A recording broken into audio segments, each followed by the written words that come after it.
জননীং শারদাং দেবীং রামকৃষ্ণং জগদ্গুরুং পাদপদ্মে তয়ো শ্রিত্বা প্রণমামি মুহুর্মুহুঃ। শুরু করছি শ্রী রাম স্বামী বিবেকানন্দ ধর্ম প্রসঙ্গ, স্বামী ওঙ্কারানন্দ কৃত এই বইয়ের ক্লাস আর কি। এটা আপনারা একটু আগে শুনলেন মহারাজের জীবনী, সেই জন্য আজকে আর আমি বলছি না। সেদিন যে আমাদের হচ্ছিল কথামৃত আলোচনা করছেন মহারাজ, সেখান থেকেই পড়ছি। সাধারণ মানুষের কাছে ভাব, মহাভাব বা প্রেম এসব ধারণাতীত। এমনকি ধ্যানমগ্ন হওয়ায়ও পূর্বজন্মের সাধন সংস্কার না থাকলে আদৌ সম্ভব নয়। হ্যাঁ, মানুষ ধ্যান করতেও পারে না, কারণ কি? পূর্বজন্মের সংস্কার চাই, নইলে মন শান্ত হবেই না। আর মন শান্ত না হলে ধ্যান হবে না। সংসারের পক্ষে প্রশস্ত বিধি বা পথ হলো তার নাম জপ ও স্মরণ মনন। জপের বা স্মরণ মননের আদৌ কোনো নির্দিষ্ট সময় নাই। সব অবস্থায় মনে মনে জপ করে যাওয়াই বিধেয়। এইভাবে চললে ঈশ্বরে অনুরাগ আসবেই। ঠাকুর বলছেন জপ করবে মনে বনে ও কোণে। আপনারা তো সবাই কথামৃত পড়েন, তাতে আছে যে ঠাকুর বলছেন জপ করবে মনে বনে কোণে। বর্তমানে বন ও কোণ সুদূর করা হতো, বনও নেই আর কোণও নেই, এখন শুধু মনটাই আছে। তা মনটাও নিজের কাছে নেই, কোথায় যে মন চলে যায়। সেই জন্য বলছেন কোনোটাই এখন সুলভ নয়, সব দুর্লভ। এই জন্য বলছেন যে অতএব মনই একমাত্র স্থান যা সবসময় নিজের সঙ্গেই রয়েছে। এ কারণে স্থান, কাল, সময়, অসময়, সৌজ অসৌজ যেভাবে শরীর থাকুক না কেন, লিপ্ত মনকে যেন নাম গুণগান থেকে সরিয়ে এনো না। এটা মহারাজ ক্লাস করছেন, তো এটা বলছেন ভক্তদের যে মনে সবসময় ইষ্টমন্ত্র যেন জাগ্রত থাকে, যেখানে শয়নে, স্বপনে, জাগরণে, যে কোনো জায়গায় হোক। তাহলে তোমার মনটা কি হবে? শুভ ভাবে, পবিত্র ভাবে পূর্ণ থাকবে। বলছেন যে মন ফাঁকির সর্দার, সুরত করে সরে পড়বে। এ কারণে তীক্ষ্ণ নজর রাখবে যেন ফাঁকি দেওয়ার সুযোগ না পায়।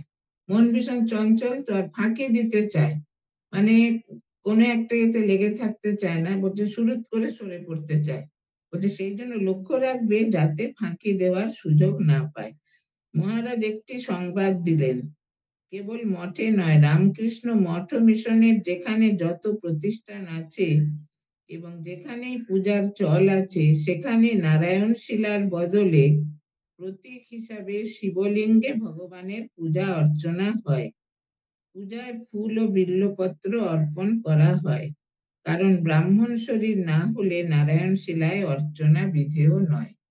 হ্যাঁ, এটা মহারাজ এই খবরটা দিলেন আর কি, যে রামকৃষ্ণ মঠ মিশনের যত সেন্টার আছে সব জায়গায় দেখবেন ওই কি বলে শিবলিঙ্গের উপরে, ওই বানেশ্বর শিবের উপরে পূজা হয়। এটা কেন বলছে? নারায়ণ শিলা সবাই করতে পারে না, সবাই স্পর্শ করতে পারে না, আর ব্রাহ্মণ শরীর না হলে এটা মানে স্পর্শ করা যায় না।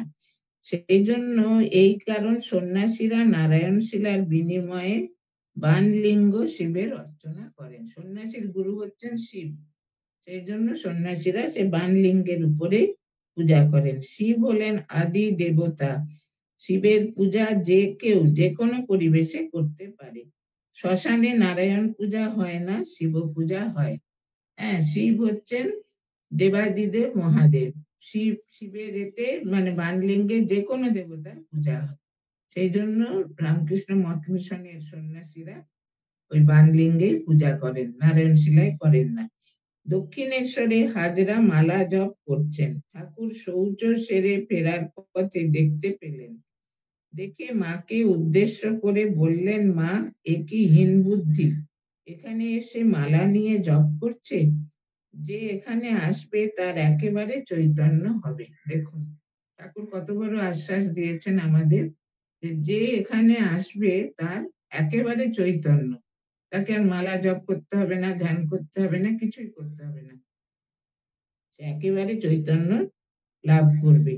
তার মালা জপ অত করতে হবে না। মহারাজ, এখানে শব্দটির তাৎপর্য এই যে এই শরীরে ভগবান শ্রী রামকৃষ্ণ রূপে অবতীর্ণ হয়েছেন, এই জেনে যে তার ভাব নিয়ে চিন্তা করবে তার তো হয়েই গেল। হ্যাঁ, বলছেন এখানে বলতে কি, এখানে বলতে কি কোনো মঠ মিশন বা দক্ষিণেশ্বর বা বেলুর তা নয়। এখানে বলতে যে এটা মনে মনে মানে ধারণা করতে হবে যে ভগবান স্বয়ং আবির্ভূত হয়েছেন।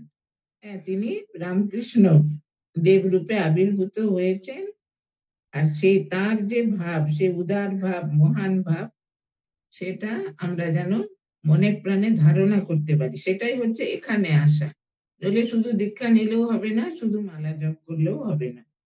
বলছেন এই প্রসঙ্গে অন্যত্র ঠাকুর বলেছেন, আমি কে, তোমাদের সঙ্গে এর কি সম্বন্ধ, এইটুকু জানলেই হলো।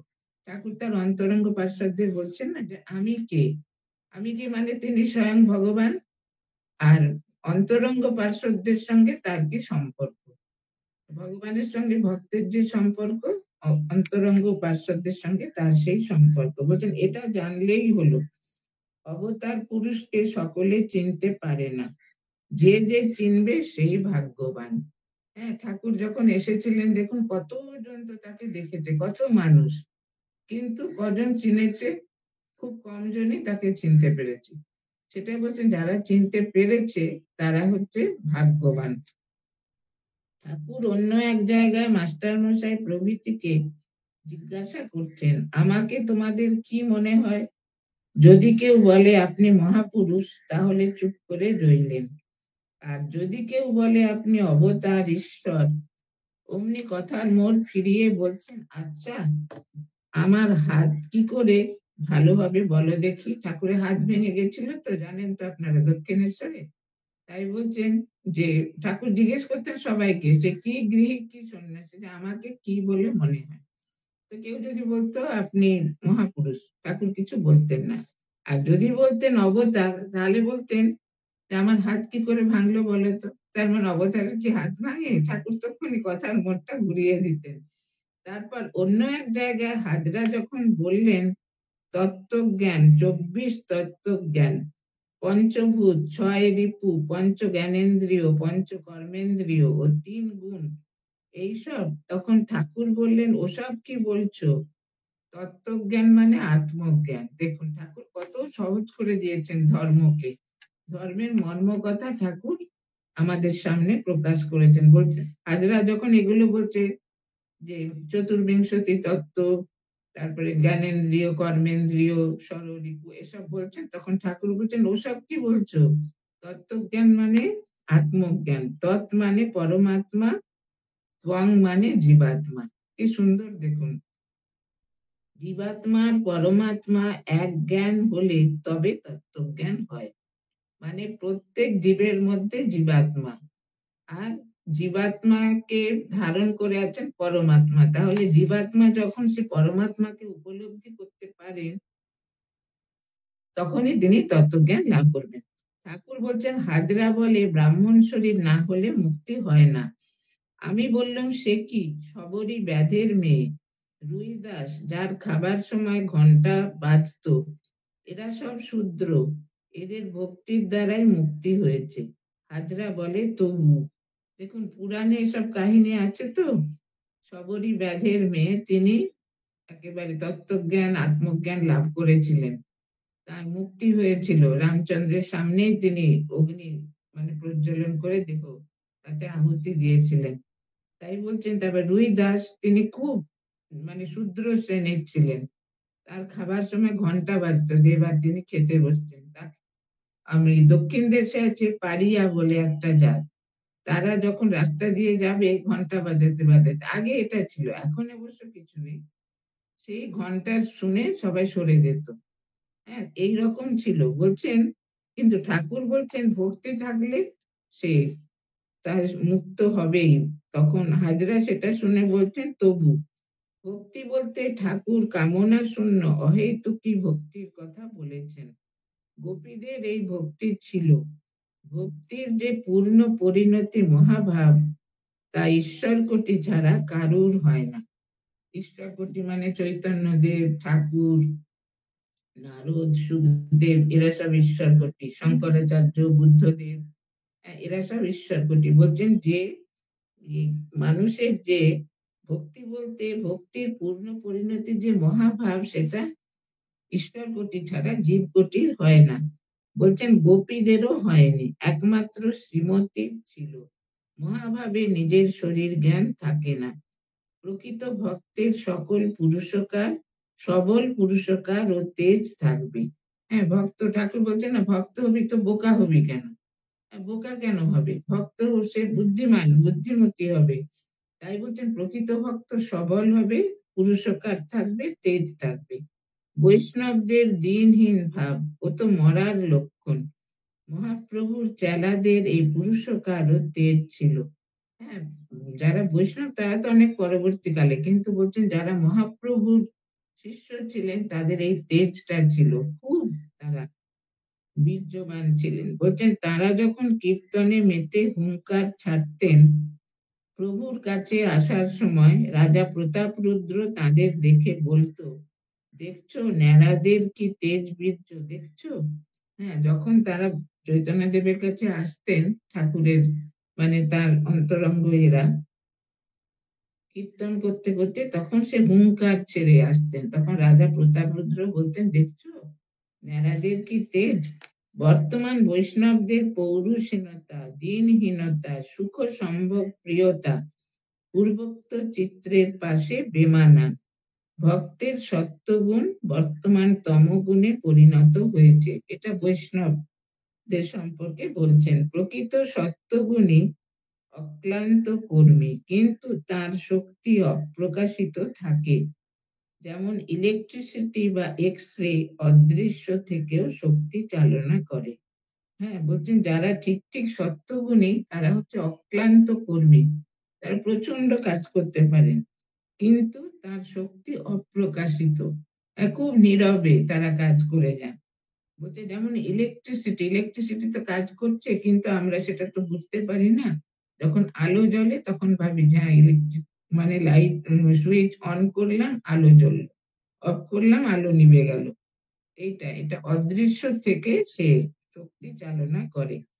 ঠাকুর বলছেন তত্ত্বজ্ঞান মানে আত্মজ্ঞান, অর্থাৎ জীবাত্মা ও পরমাত্মা এক জ্ঞান হলে তত্ত্বজ্ঞান হয়। মহারাজ আজ এ বিষয়ে আরো ব্যাখ্যা করলেন। মহারাজ বলছেন জীবের স্বরূপ হলো পরমাত্মা, কিন্তু জীব তা জানে না, তার কারণ মায়া। হ্যাঁ, মায়াতে সব আবৃত করে রেখে দিয়েছে। যেমন সূর্য উঠেছেন, কিন্তু মায়া এসে আবৃত করে দিলেন সূর্যকে, সেই জন্য তখন আর সূর্যকে দেখা গেল না। সেই রকম বলছেন যে জীবের স্বরূপ পরমাত্মা, কিন্তু জীব তা জানে না, তার কারণ মায়া। মায়ার প্রভাবে জীব ভাবে সে আর পরমাত্মা ভিন্ন। হ্যাঁ, তার প্রভেদটা মনে, তত্ত্ব তো কোনো ভেদ নেই। হ্যাঁ, যার জ্ঞান লাভ হয়েছে তার মনে এই ভেদটা থাকে না, কিন্তু যার জ্ঞান লাভ হয়নি তার মনে এই ভেদটা থাকে। হ্যাঁ, যে এই জীবাত্মার পরমাত্মা আলাদা। জীব আর পরমাত্মা যদি এক হয়, তবে বিশিষ্টাদ্বৈত মতে জীবকে যে ঈশ্বরের অংশ বলা হয় তা কি করে সম্ভব হয়? হ্যাঁ, পরমাত্মা অসীম অনন্ত, অসীমের অংশ হয় না। পূর্ণস্য পূর্ণমাদায় পূর্ণমেবা অবশিষ্যতে। দ্বৈত মত তত্ত্ব তো ঠিক নয়। হ্যাঁ, বলছেন জীব যদি পরমাত্মা, বিশিষ্টাদ্বৈত মতে জীবকে যে ঈশ্বরের অংশ বলা হয় সেটা কি করে হবে? বলছেন পরমাত্মা তো অসীম অনন্ত, তাকে তো শান্ত করা যায় না, অসীমের তো অংশ হয় না। পূর্ণ থেকে পূর্ণ নিলে পূর্ণই থাকেন। দ্বৈত মত তত্ত্ব তো ঠিক নয়। এটা মহারাজ বলছেন অদ্বৈত মতে ঠিক, কিন্তু যতক্ষণ দেহ বুদ্ধি আছে আমরা সোহম বলতে পারি না।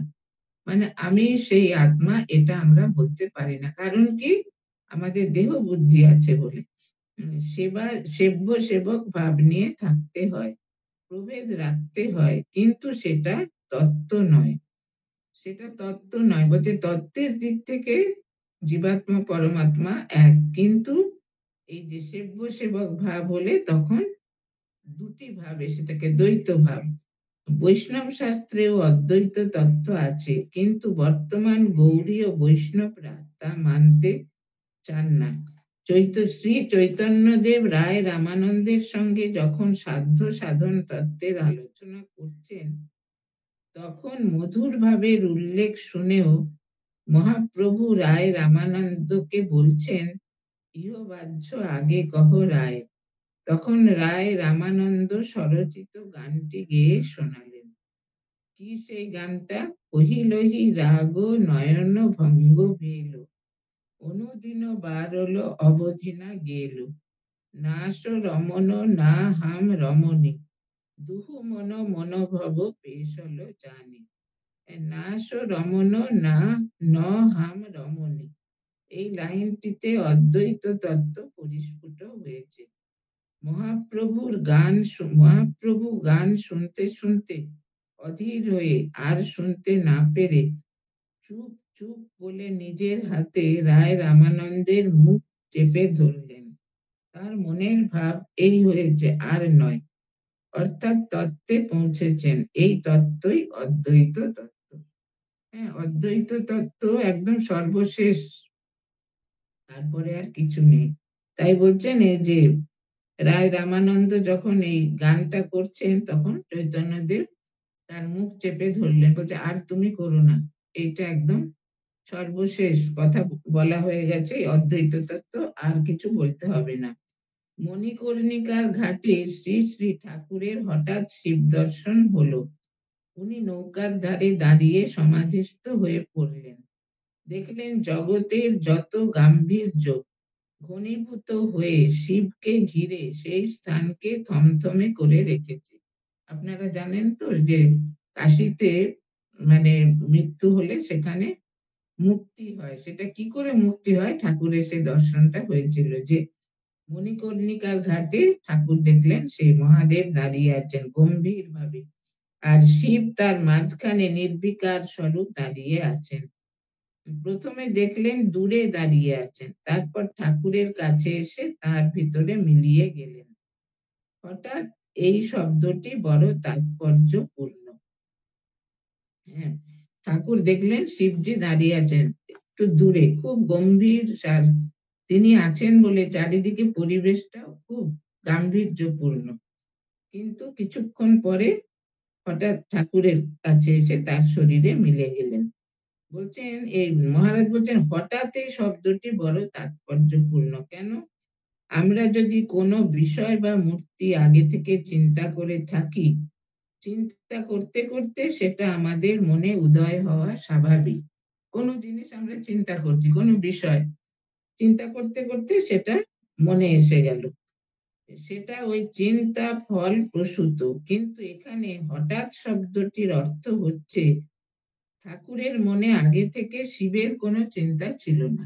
ঠাকুর মণিকর্ণিকার ওই শ্মশান ঘাটে গেছেন, কিন্তু তিনি শিবের চিন্তা কিছু করছেন না। তিনি তো সবসময় মায়েরই চিন্তা করেন।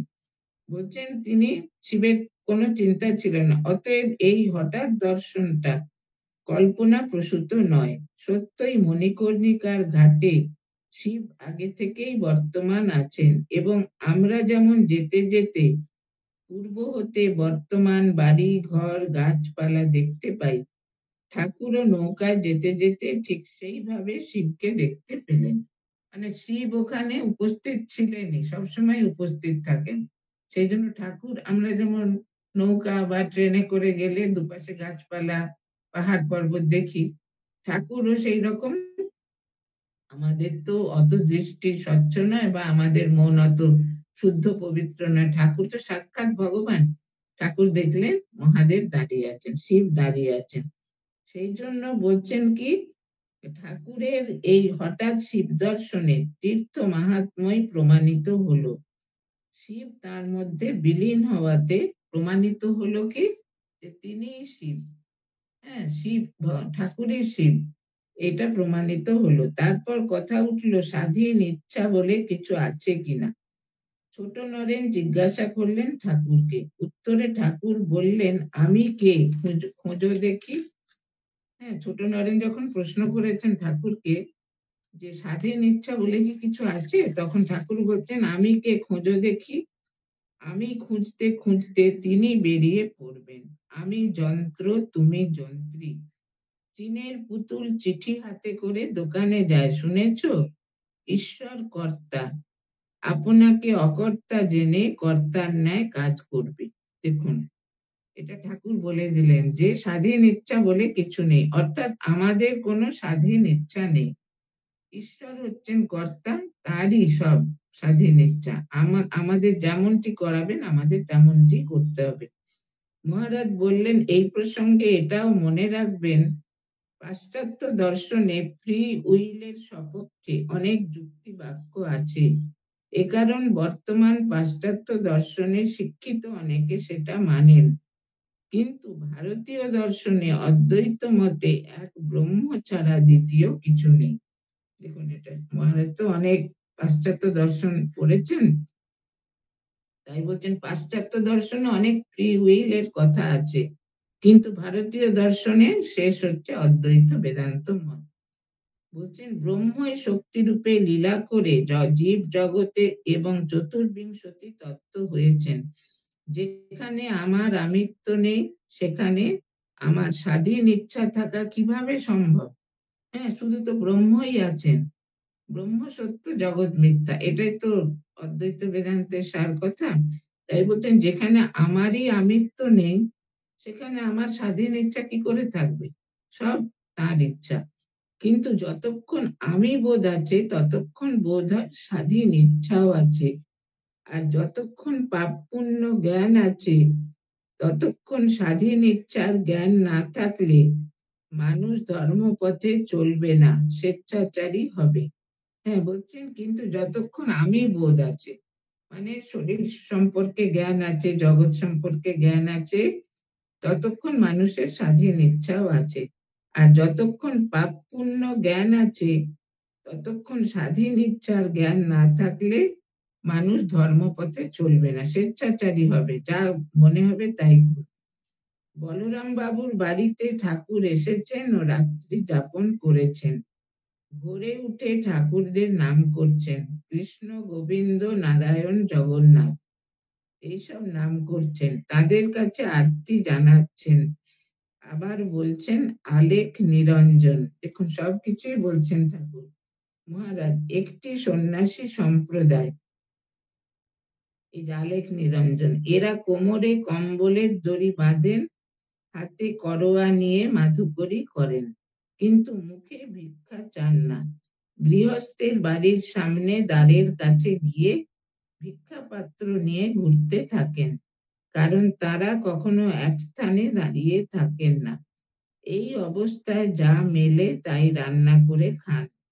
এরা আলেখ আলেখ আলেখ অর্থাৎ অলক্ষ্য, এই বলে ভগবানকে ডাকেন। ভারতবর্ষে তো অসংখ্য সম্প্রদায়, তার মধ্যে এটা একটা, আলেখ নিরঞ্জন। কথাটা এই ঠাকুর এইভাবে সকাল সন্ধ্যায় নাম গুণগান করেন কেন? লোক শিক্ষার জন্য। ঠাকুর বলেন পূর্ণ জ্ঞান ও পূর্ণ ভক্তি একই, কারণ জ্ঞান মার্গ ভক্তি মার্গ আলাদা হলেও উভয় মার্গই এক স্থানে পৌঁছে দেয়। উভয় মার্গেই ঈশ্বর দর্শন হয়। অর্থাৎ এই যে জ্ঞানী নিরাকার ব্রহ্মের অনুভূতি লাভ করেন আর ভক্ত সাকার ঈশ্বরের দর্শন লাভ করেন, জ্ঞানী ব্রহ্মের সঙ্গে এক হয়ে যান, তার সোহম ভাব হয়। ভক্তের একটু আড়াল থাকে, সে এক হতে চায় না, কারণ ভক্ত কি নিয়ে থাকবে? সে ভক্তি ছাড়া থাকতে পারে না বা পারবে না, এবং সেই জন্যই ভক্ত ভগবান প্রভেদ থাকা দরকার। ভক্তিরও সর্বোচ্চ অবস্থায় অভেদ জ্ঞান হয়, কিন্তু সে আবার নিচে নেমে আসে ভক্তিরস আস্বাদন করার জন্য। বলছেন যে জ্ঞানী ব্রহ্মের সঙ্গে এক হয়ে যান, তার সোহম ভাব হয়, আর ভক্তের একটু আড়াল থাকে, সে এক হতে চায় না। তিনি বলেন, ভক্ত বলেন, চিনি হতে চাই না, চিনি খেতে ভালোবাসি, আর জ্ঞানী চিনি হতে চান। সেই জন্য বলছেন ভক্তিরও সর্বোচ্চ অবস্থায় অভেদ জ্ঞান হয়, কিন্তু এক ধাপ নিচে নেমে ভক্ত ভক্তিরস আস্বাদন করে, যেমন হনুমান, প্রহ্লাদ।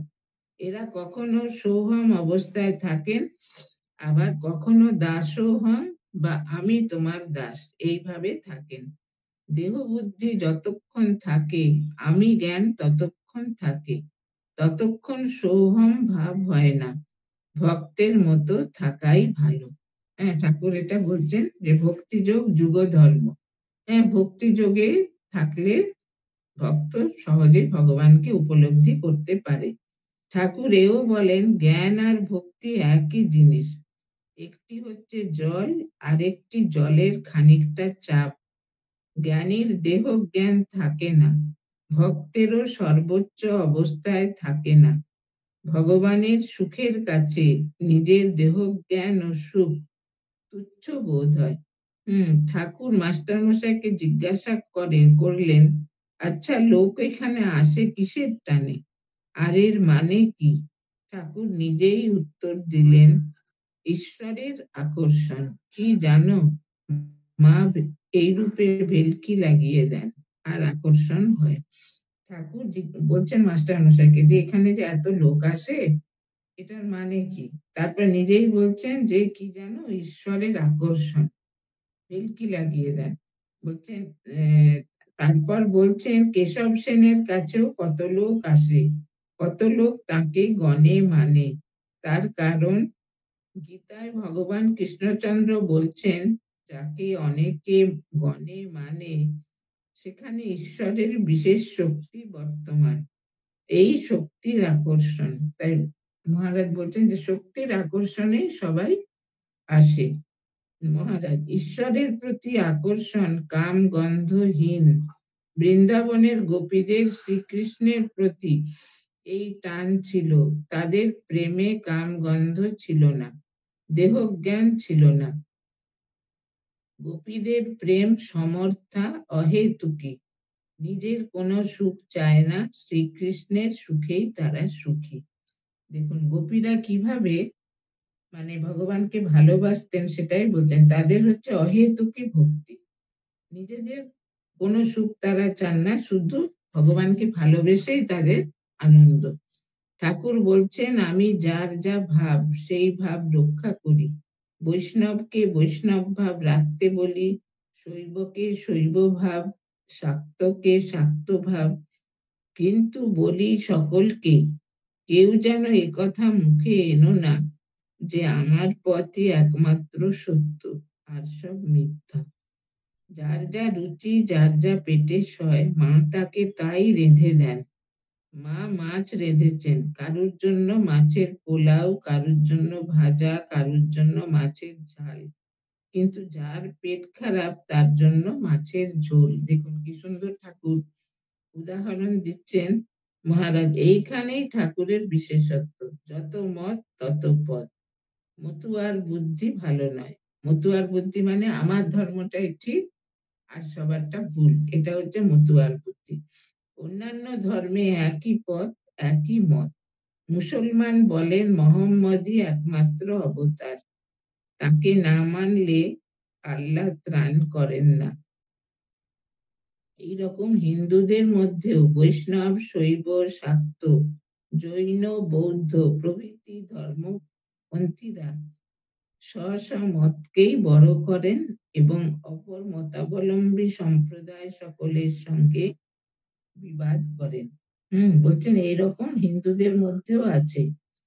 যেমন মুসলমানরা বলেন যে মোহাম্মদ ছাড়া আর কোনো অবতার নেই, সেরকম এরা হিন্দুরাও বলে, যারা বৈষ্ণব তারা চৈতন্য দেবকে মানে, যারা শৈব, যারা শাক্ত, জৈন, বৌদ্ধ, এরা সব নিজের নিজের ধর্মগুরুদের মানেন। ঠাকুর বলছেন, ঈশ্বর চিন্তা লোকে যত টের না পায় ততই মঙ্গল। তার চিন্তা করবে মনে বনে উপনে।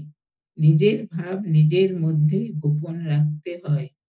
নিজের সাধন কথা না কহিবে যথাতথা। যেখানে যেখানে যদি আপনি আপনার সাধনার কথা বলেন, তাহলে লোকেরা কি করবে? সমালোচনা করবে। সমালোচনা করবে, কেউ আপনার প্রশংসা করবে, কেউ নিন্দা করবে। তাতে কি হবে? আপনার সেই সাধনার এটা মানে কমে যাবে আর কি। টানটা, ঠাকুরের প্রতি টানটা। বলছেন যে এই বৈষ্ণব শাক্ত ঠাকুর তার চিন্তা করবে মনে বনে কোণে, নিজের ভাব নিজের মধ্যে গোপন রাখতে হয়, নতুবা ভাব নষ্ট হবে। প্রকৃত প্রেম প্রেমিক ও প্রেমাস্পদের মধ্যেই গোপন থাকবে। হ্যাঁ, ভগবানকে যে আমরা ভালোবাসি, ভক্ত যেখানে সেখানে বলে বেড়াবে না। ঠাকুর বলছেন তার কৃপার উপর সবই নির্ভর করছে, কিন্তু কায়মনোবাক্যে তাকে ডাকতে হবে, চুপ করে বসে থাকলে চলবে না। এই কথার তাৎপর্য মহারাজ বিশ্লেষণ করে বললেন, পরস্পর বিরোধী কথা এটি। সবই যদি তার কৃপার উপর নির্ভর করছে এবং তার কৃপা কিসে হবে না হবে তা জানা নেই, কতটুকু ডাকলে তার কৃপা হবে বা ডাকলে কৃপা হবে না, বা ডাকলে কৃপা যে হবেই তার কোনো স্থিরতা নেই। হ্যাঁ, মানে ভগবানকে আমরা কতটা ডাকবো যে তখন ভগবানের কৃপা পাবো, সেটা তো আমরা জানি না। বলছেন যে তখন কি তাকে ডাকতে হবে না, না তাকে ডাকতে হবেই। ডাকতে ডাকতে সাধন ভজন করতে করতে সাধক যখন বুঝতে পারে যে তার সকল চেষ্টা ব্যর্থ হয়েছে, তখন সাধক নিজের চেষ্টা ত্যাগ করে ঈশ্বরের শরণাপন্ন হয়। তখন অহং ত্যাগ হয় এবং তখনই তার কৃপা হয়। মানে বলছেন সাধন করতে করতে যখন সাধক বুঝবেন যে সাধনা করে তাকে পাওয়া যায় না, তখনই সে ভগবানের কৃপাটা বুঝতে পারবে। যতক্ষণ অহং থাকে ততক্ষণ তার দয়া হয় না। অহং যখন একেবারে মন থেকে দূর হয়ে যাবে, তখনই ভগবানের কৃপা সাধক বুঝতে পারবেন। শ্রী রামকৃষ্ণ যখন নিজে মার দেখা না পেয়ে হতাশ হয়ে খড়গোর দ্বারা নিজের প্রাণ বিসর্জন দিতে উদ্যত হলেন, তখনই মা কৃপা করে দেখিয়ে দিলেন সাধনটা হলো আসলে ডানা ব্যথা করা। পাখি অকুল সমুদ্রে পূর্ব পশ্চিম উত্তর দক্ষিণ চতুর্দিক উড়ে ঘুরে ঘুরে যখন কোনো কুল কিনারা দেখতে পায় না, তখন সে ক্লান্ত হয়ে মাঝপথে আশ্রয় করে মাস্তুলকে আশ্রয় করে চুপ করে বসে। তার নিজের চেষ্টা ব্যর্থ না হওয়া পর্যন্ত সে ক্ষান্ত হয় না। মানে পাখি উড়ে উড়ে সে জাহাজ চলে গেছে একদম মাঝ সমুদ্রে, সেখানে তো চারিদিকে জল। পাখি উড়ে উড়ে দেখলো পূর্ব পশ্চিম উত্তর দক্ষিণ চারিদিকে শুধু জল, তখন তার ডানা ব্যথা হয়ে গেল, সে মাছ তুলে এসে বসলো। বলছে নিজের চেষ্টা ব্যর্থ না হওয়া পর্যন্ত সে ক্ষান্ত হয় না। আমি তাকে সাধনার দ্বারা লাভ করব, এই মনোভাবই অহংয়ের সুস্পষ্ট রূপ। অনেকে বলেন না, আমি অমুক জায়গায় গেলাম, সারা রাত জপ করলাম কি সারাদিন ধ্যান করলাম। হ্যাঁ, এটা বলছেন এটা অহংকারের লক্ষণ। যুধিষ্ঠিরকে শ্রীকৃষ্ণ বলেছিলেন, মহারাজ তুমি বাইরের শত্রু জয় করেছো, অন্তরের শত্রুকে জয় করতে পারোনি। যুধিষ্ঠিরের ধর্মের অভিমান ছিল যে আমি খুব ধার্মিক, আমি ধর্মপুত্র, এই অভিমানটা যুধিষ্ঠিরের ছিল। তাই শ্রীকৃষ্ণ বলেছিলেন যে তুমি বাইরের শত্রুকে জয় করেছো, কিন্তু তোমার নিজের ভেতরের শত্রুকে জয় করতে পারোনি, সেটা হচ্ছে অভিমান।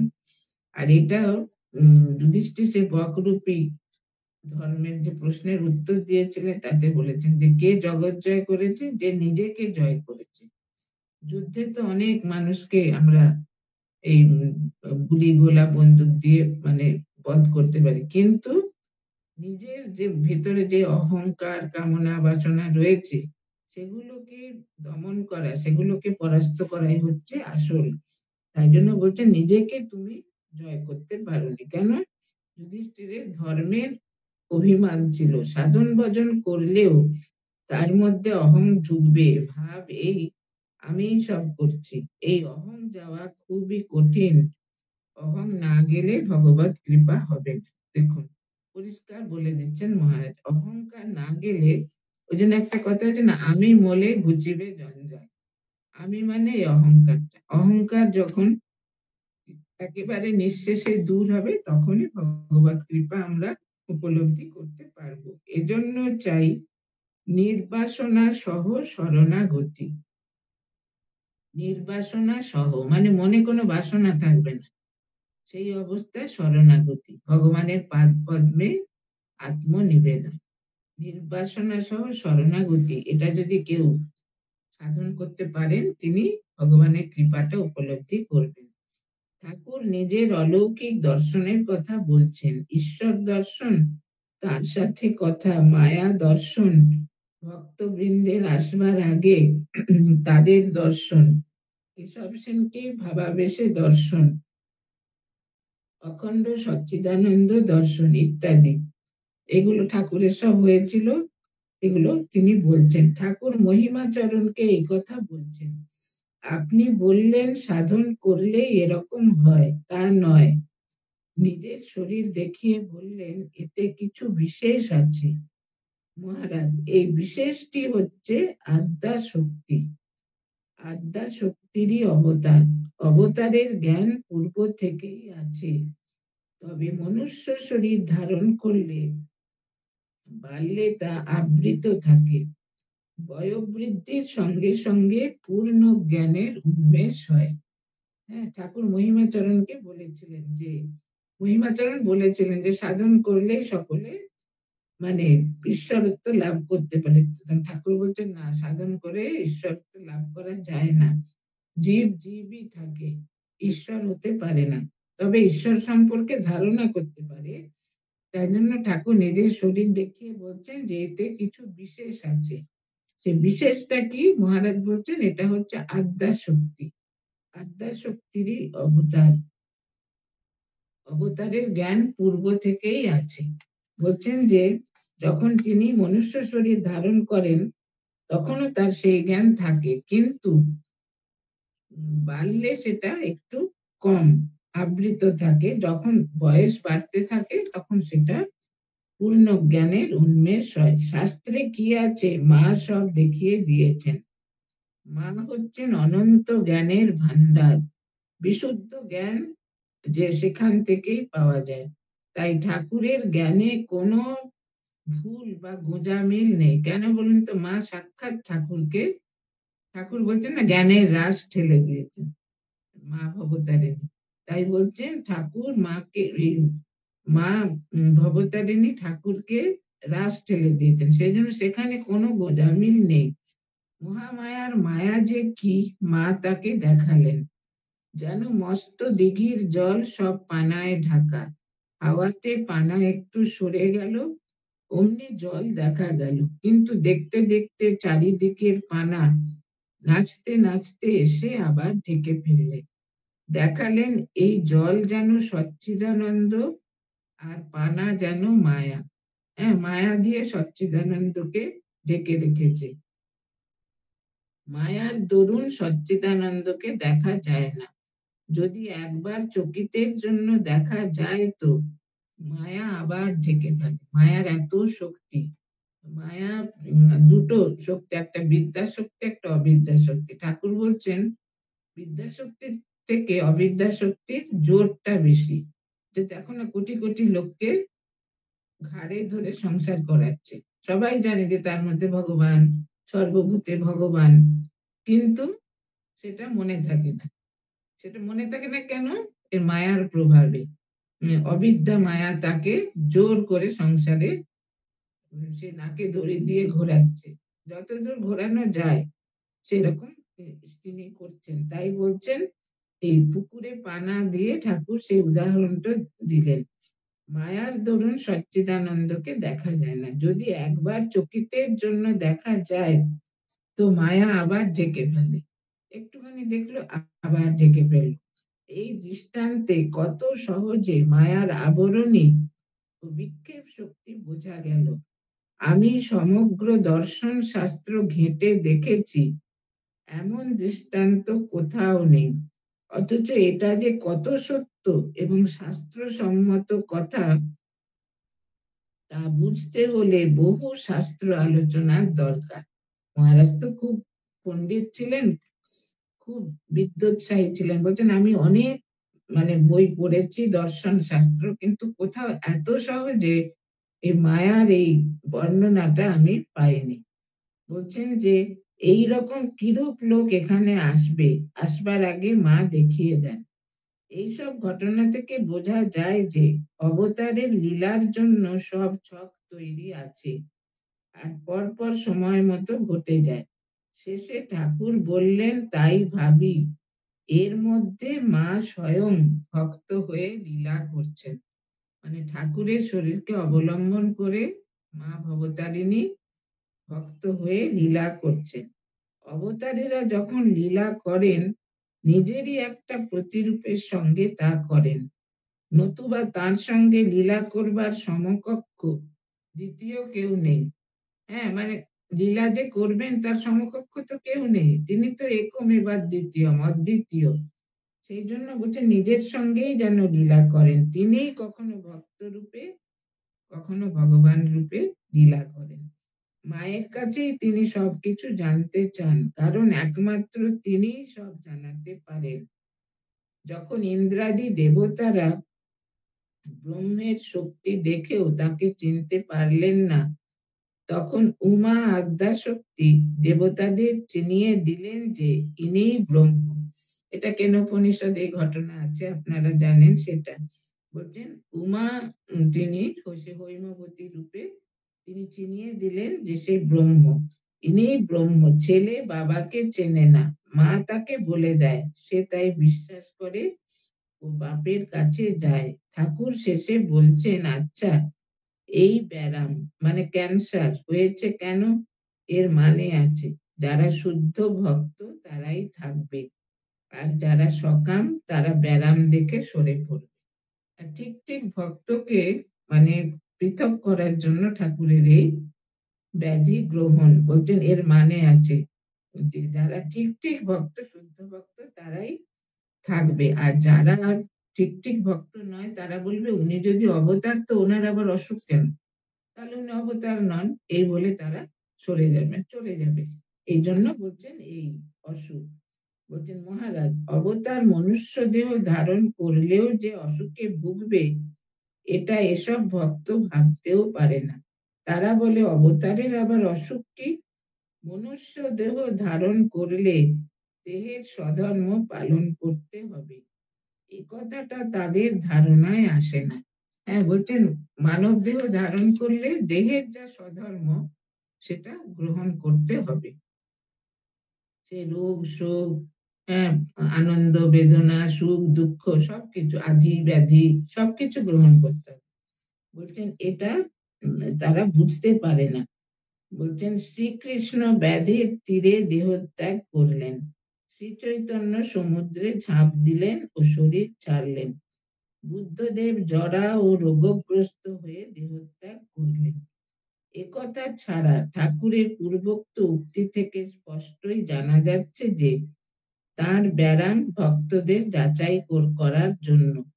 ঠাকুর যে অবতার সে সম্বন্ধে স্বামীজির এত গভীর বিশ্বাস ছিল যে রক্ত পুঁজময় ঠাকুরের মুখামৃত অম্লান বদনে পান করেছিলেন, কারণ তার স্থির বিশ্বাস ছিল যে অবতারের শুদ্ধ সত্য দেহ নিঃসৃত কোনো কিছুই অশুদ্ধ নয়। দেখুন স্বামীজি ঠাকুরকে মানে 16 আনা বিশ্বাস করতেন যে ঠাকুর অবতার। সেই জন্য সেই অসুখের সময় ঠাকুরের লীলা সংবরণের পূর্বে সেই কাশীপুরে ঠাকুর যে খেয়েছেন তারপর সেটা মানে বমি হয়ে গেছে, সেই রক্ত পুঁজময় সমস্ত খাবার বেরিয়ে গেছে, সেইটা স্বামীজি গ্রহণ করেছিলেন। কেন?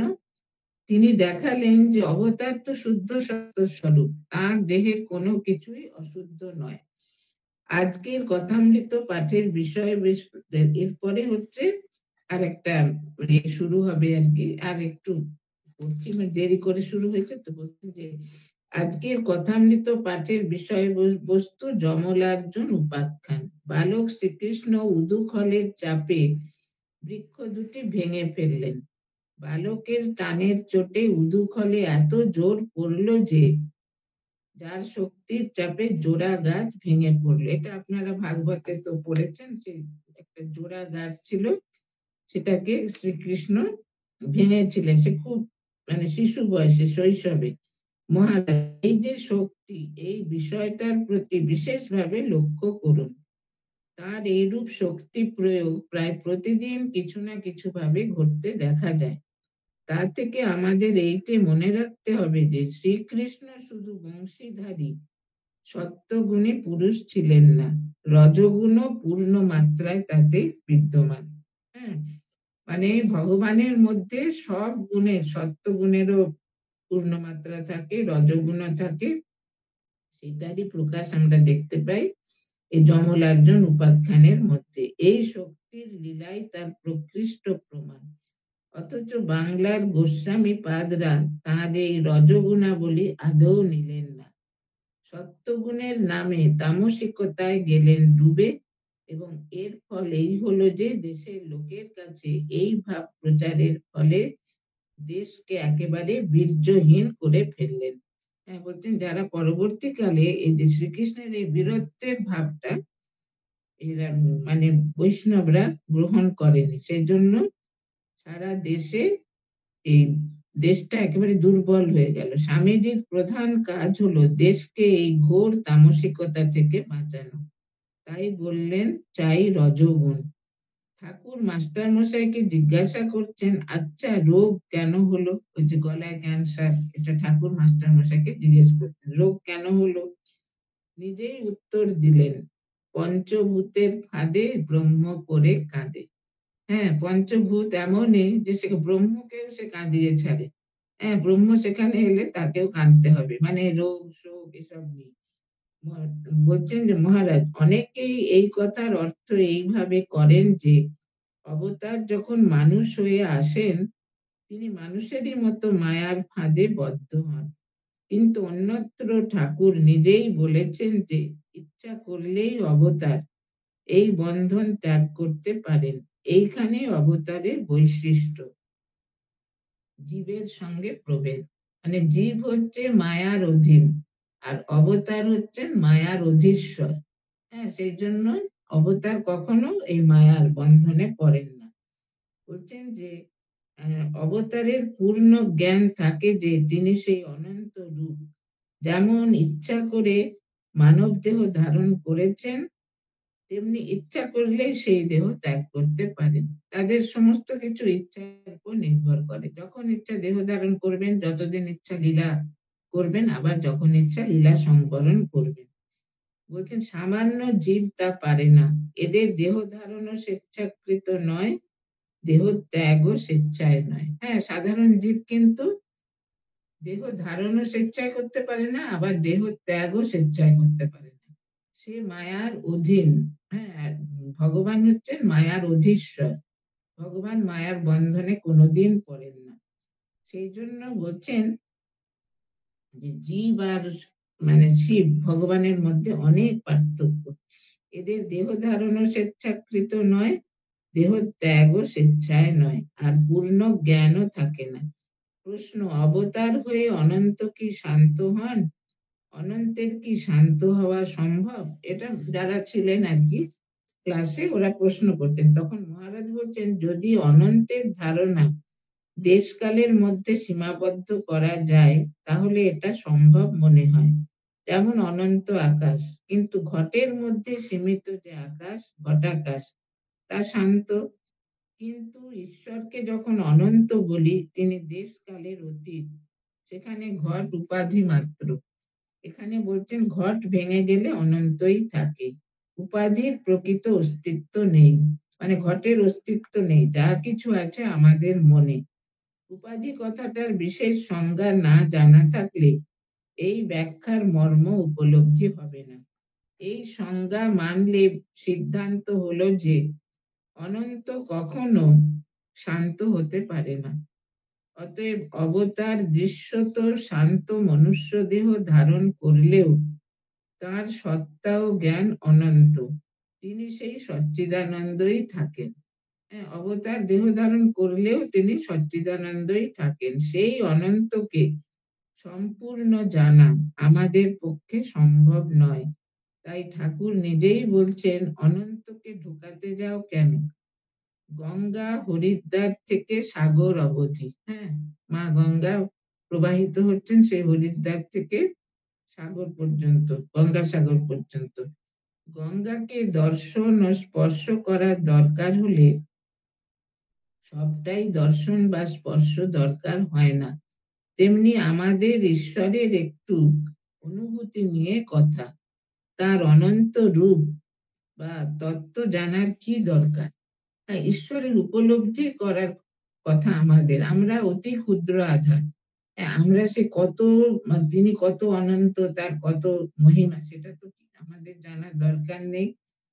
তার অনন্ত রূপ বা তত্ত্ব জানার কি দরকার? যেমন ঠাকুর বলছেন, 1 সের ঘটিতে কি 4 সের দুধ ধরে? ধরে না। সেই রকম আমরা আমাদের যতটুকু আধার, আমরা ততটুকু সেইভাবেই ভগবানকে গ্রহণ করব। সুতরাং ভগবানের কৃপার ভগবানের অপার করুণায় আমরা তার মহিমা উপলব্ধি করতে পারি। সাধনা করে কখনোই সেটা করতে পারি না। সেই কথাই মহারাজ এই আজকের ক্লাসে বলছেন। আর বলছেন যে আমাদের ঈশ্বরের একটু অনুভূতি নিয়ে কথা। আমরা যেন একটু অনুভূতি লাভ করতে পারি। তার অনন্ত রূপ আছে, তার অনন্ত তত্ত্ব, সেসব জানার আমাদের কি দরকার। সুতরাং আজকে এই শ্রী রামকৃষ্ণ স্বামী বিবেকানন্দ ধর্ম প্রসঙ্গ এই ক্লাস আজকে এই পর্যন্তই থাক। সকলের উপর ঠাকুর মা স্বামীজির শুভ আশীর্বাদ সতত বর্ষিত হোক। ঠাকুর আমাদের সকলের অন্তরে সেই শুভ বোধ জাগ্রত করুন। আজকের এই শুভ দিনে ঠাকুর মা স্বামীজির শ্রীপাদ পদ্মে এই প্রার্থনা জানিয়ে আমি এই শ্রী রামকৃষ্ণ স্বামী বিবেকানন্দ ও ধর্ম প্রসঙ্গ এই ক্লাস সমাপ্ত করছি। মাতাজির অমূল্য সময়ের দিকে দৃষ্টি রেখে আমরা পরবর্তী পর্যায়ে এগিয়ে যাব। পরবর্তী নিবেদন সঙ্গীত নিবেদনে রোহিণা পুতদণ্ড। প্রণাম মাতাজি, ভালো আছেন তো? আজকে নিতাই দাস সান্যালের লেখা ঠাকুরেরই একটি গান নিবেদন করছি। পারাবারে হে রাম কৃষ্ণ, তুমি যে তরুণী পারাবারে হে রাম কৃষ্ণ, তুমি যে তরুণী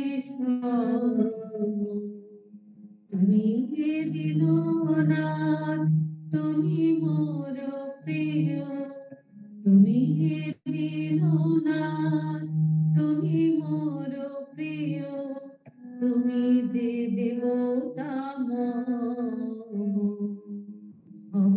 পারাবারে হে রাম কৃষ্ণ।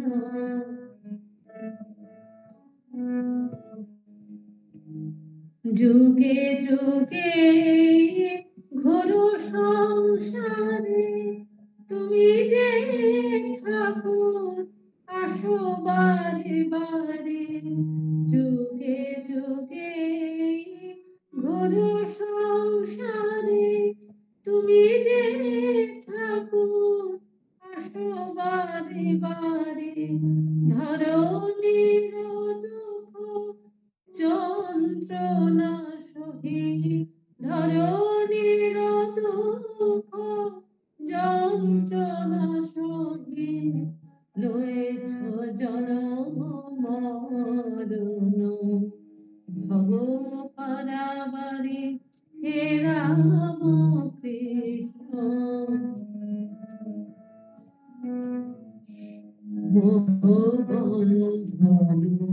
যত সংস্কার অজ্ঞান রূপী যতই আধার, মোহবন্ধন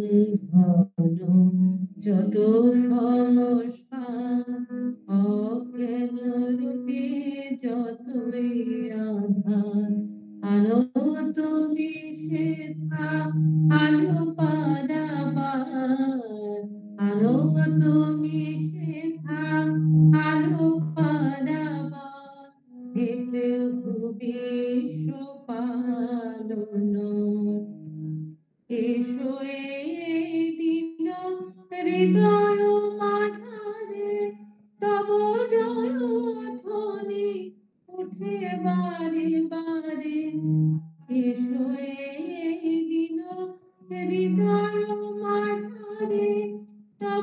জয়ধ্বনি উঠে বারে বারে, সবাকার প্রাণে সব ঘরে ঘরে, সবাকার প্রাণে সব ঘরে ঘরে, ভরিয়া সকল ভুবন। ভব পারাবারে হে রাম কৃষ্ণ, তুমি যে ধরণীশ, তুমি দীননাথ, তুমি মোর প্রিয়, তুমি যে দেবতা ভব পারাবারে হে রাম কৃষ্ণ, তুমি যে ধরণীশ। জয় ঠাকুর, জয় মা। পূজনীয় মাতাজিকে সরস্বতীকে প্রণাম জানাই। যে আধ্যাত্মিক শিক্ষা আজ আমরা আহরণ করলাম তা যেন ব্যবহারিক ক্ষেত্রে প্রয়োগ করতে পারি, আমাদের পরবর্তী প্রজন্মকেও সেই আদর্শে অনুপ্রাণিত করতে পারি, এই আশীর্বাদ করবেন মা। তিব্বতের চরণে আপনার দীর্ঘ সুস্থ ও আধ্যাত্মিক জীবন কামনা করি। আগামী দিনেও এইভাবে সমৃদ্ধ করবেন এই প্রার্থনা জানিয়ে ও দিব্যত্রয়ী চরণ কমলে প্রণতি জানিয়ে আজকের আলোচনা সভা সমাপ্তি করছি। শ্রী শ্রী মায়ের আশীর্বাদ সকলের উপর বর্ষিত হোক এই প্রার্থনা করি। ওম শান্তি শান্তি শান্তি। হরি ওম তৎসৎ। শ্রী রামকৃষ্ণ অর্পণমস্তু। জয় ঠাকুর, জয় মা, জয় স্বামীজি। মাতাজি